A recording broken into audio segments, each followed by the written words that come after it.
Сенімнің мағынасы.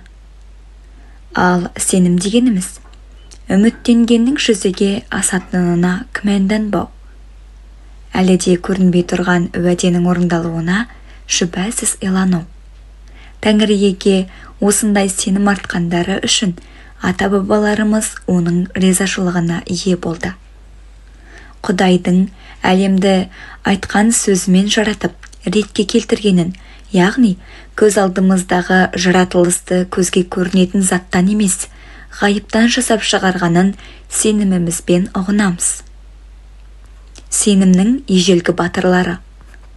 Құдайға сенгендіктен Әбіл оған арнап қабылдігінен гөрі тиімді құрбандық жасады. Сенімі арқылы Әбіл ақталды. Өйткені Құдай оның ұсынған сый тартуларын ұнатып қабылдады. Әбіл өлтірілген болса да, оның сеніммен істегені әлі де үлгі болып келеді.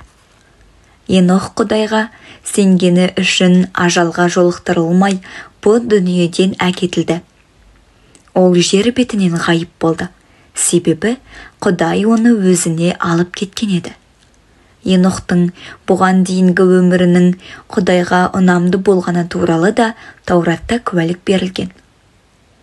Ал сенім артпай Құдайға ұнау мүмкін емес.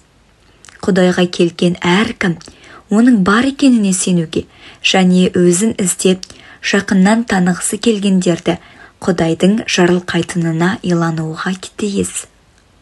Нұх пайғамбар әлі де көзге көрінбеген топан су туралы ескертілгенде Құдайға сеніп, оны терең қастерледі.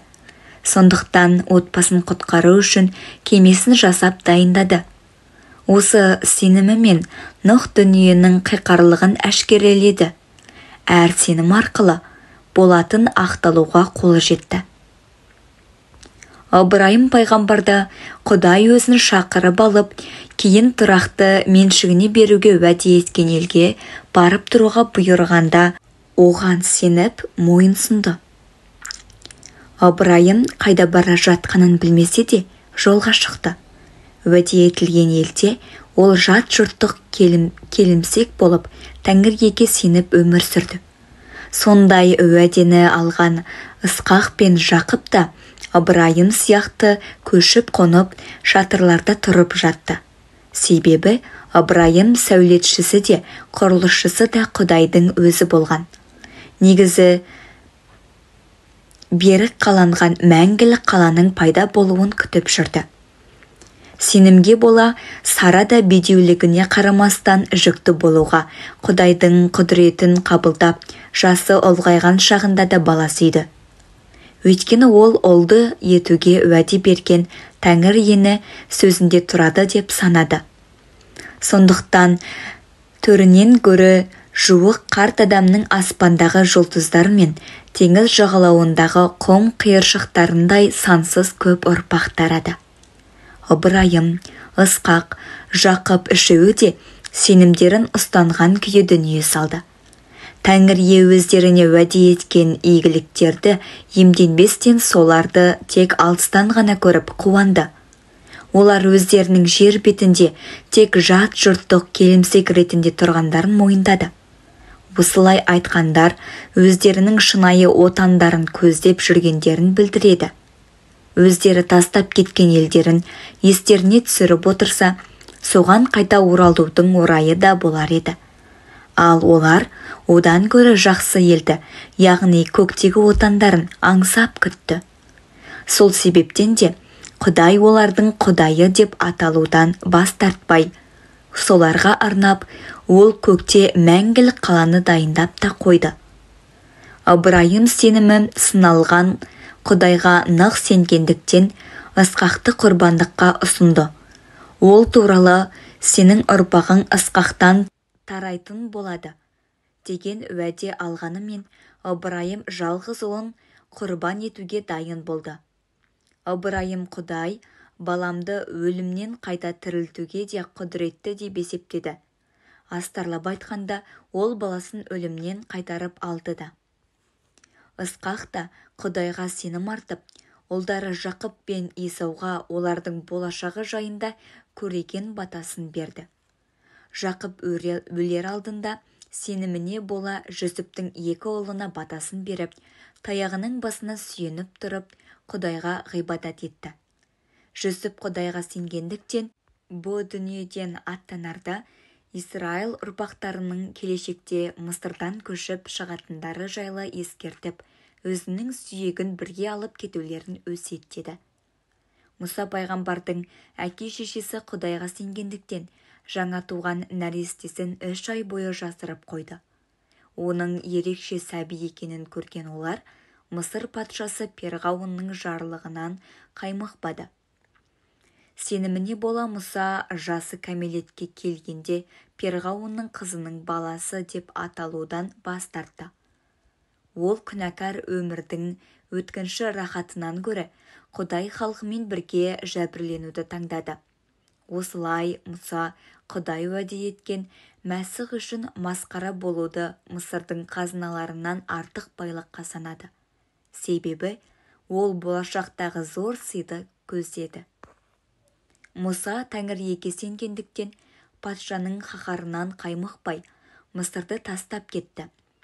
Ол көзге көрінбейтін жаратқан Иеге көріп тұрғандай иланып, оның тапсырғандарына берік болды.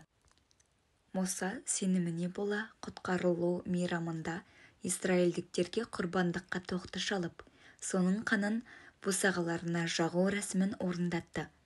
Осылай мысырлықтардың тұңғыштарын өлтіруші періште оларға жоламады. Исраил халқы Құдайға сенгендіктен Қызыл теңізден құрғақ жермен жүргендей өте шықты.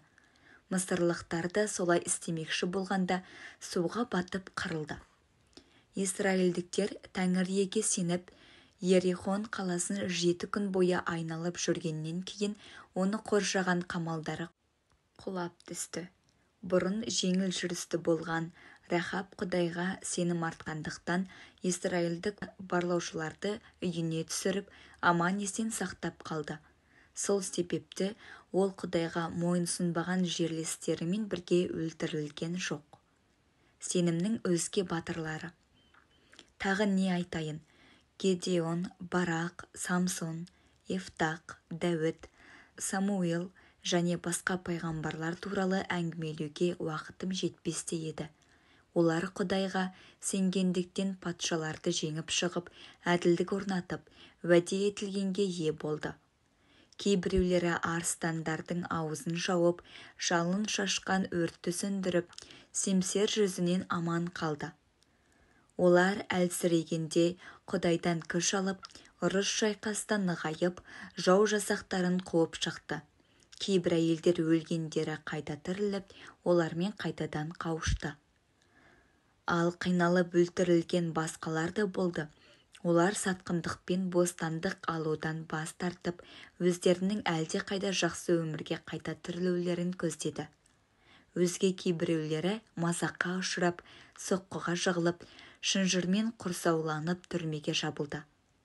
Біреулері таспен атқыланып, арамен кесіліп, семсермен шабылып өлтірілді. Басқалары қой ешкінің терісін жамылып, жоқшылық көріп азапталып жәбірленді. Күнәкар дүние сондай ержүрек адамдарға лайықсыз еді. Олар айдалада, таулы тасты жерлерде қаңғып жүріп, үңгірлер мен апандарда жасырынып өмір сүрді.